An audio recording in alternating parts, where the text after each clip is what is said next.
வணக்கம் ஃப்ரெண்ட்ஸ். இன்னைக்கு ஒரு அழகான ஒரு கதையை நம்ம பார்க்கலாங்களா? ஒரு கிராமத்தில் தாரகைன்னு ஒரு குட்டி பாப்பா இருந்தாங்க.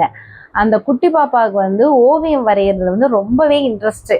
ஆனால் அவங்க அப்பா கூலி வேலை செய்கிறவர். அவர் என்ன பண்ணுவார், நீ என்ன ஓவியம் வரைஞ்சி என்ன பண்ண போகிற, உருப்படியை ஏதாவது வேலைப்பாரு அப்படிங்கிற மாதிரி சும்மா அறிவுரை சொல்லிக்கிட்டே இருப்பார். இந்த குட்டி பொண்ணு என்ன பண்ணுவா பாவம், அவங்க அப்பா சொல்கிறத தானே கேட்கணும். சரின்ட்டு அவன் வீட்டு வேலையில் செஞ்சுட்டு காட்டுக்கு போயிட்டு வேலையில் செஞ்சுட்டு இருந்துட்டு இருந்தா. ஆனால் அவகிட்ட இருந்தது கிழிந்த பேப்பர்களும் உடைந்த பென்சில்களும் தான் இருந்துச்சு. அதை வச்சு அவள் வரைஞ்சிக்கிட்டே இருப்பாள். இப்போ இந்த செவுரு இதெல்லாம் இருக்கு இல்லைங்களா, அங்கேயும் வரைய ஆரம்பிப்பாள். அப்படியெல்லாம் நிறைய செவுத்துல வரைஞ்சி வச்சுட்டு இருந்தா. அந்த ஊருக்கு ஒரு வெளியூர்லேருந்து ஒருத்தர் வந்திருந்தாரு. அவர் ஓவியத்தில் சிறப்பான தேர்ச்சி பெற்றவர். அவர் இந்த ஓவியத்தை பார்த்ததே அந்த ஓவியத்தில் இருந்த உயிர் இருக்கு இந்த ஓவியத்துக்கு அப்படின்னு சொல்லி அவர் இந்த வரைஞ்சவங்க யாரு அப்படின்னு கேட்கும்போது தாரகையை காமிச்சாங்க. அப்போ தாரகை கிட்ட சொல்றாங்க, நீங்க நகரத்துக்கு ஏன் வரக்கூடாது, வந்தீங்கன்னா போட்டிகளில் கலந்துக்கிட்டு நிறைய ப்ரைஸ் வின் பண்ணலாம் அப்படிங்கிற மாதிரி சொல்றாரு. ஆனா அவங்க அப்பா காட்டுக்கு போயிருக்காரு வேலைக்கு.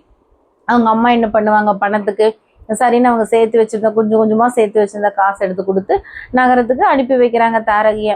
அங்கே போனால் அந்த நகரத்தை பார்த்து தாரகை வியந்து போகிறாங்க. பிரம்மாண்டமாக இருக்குது நகரம். அங்கே போட்டியில் கலந்துக்கிட்டவங்க கிட்டெல்லாம் காஸ்ட்லியான வண்ண வண்ண பென்சில்கள், தூரிகைகள், அது இதுன்னு அவங்க பிரம்மாண்டமாக இருக்காங்க. ஆனால் இந்த தாரகை கிட்ட இருக்கிறது வெள்ளையும் கருப்பும் பெண் மட்டும்தான் வரைகிறதுக்கு. அப்போ கருப்பு வெள்ளை வண்ணத்தில் நம்ம என்ன பண்ண முடியும் அப்படின்னு பொண்ணுக்கு திகைப்பாக இருந்தது. அப்புறம் போட்டி வந்துச்சு, எல்லாரும் பங்கேற்றாங்க. மற்ற எல்லாருமே பட்டாம்பூச்சி, இயற்கை காட்சிகள் அப்படி இப்படின்னு பிரம்மாண்டமாக கலர்ஃபுல்லாக வரைஞ்சிருந்தாங்க. ஆனால் நம்ம தாரகை என்ன பண்ணாங்க, ஒரு தாத்தா பேத்திக்கு சாப்பாடு ஊட்டுற ஓவியத்தை வரைஞ்சிருந்தாங்க பிளாக் அண்ட் ஒயிட்டில். அப்புறம் நடுவர் பார்த்தாங்க, ப்ரைஸ் யாருக்கு கிடச்சிருக்கும், தாரகைக்கு தான் கிடச்சிதுங்க.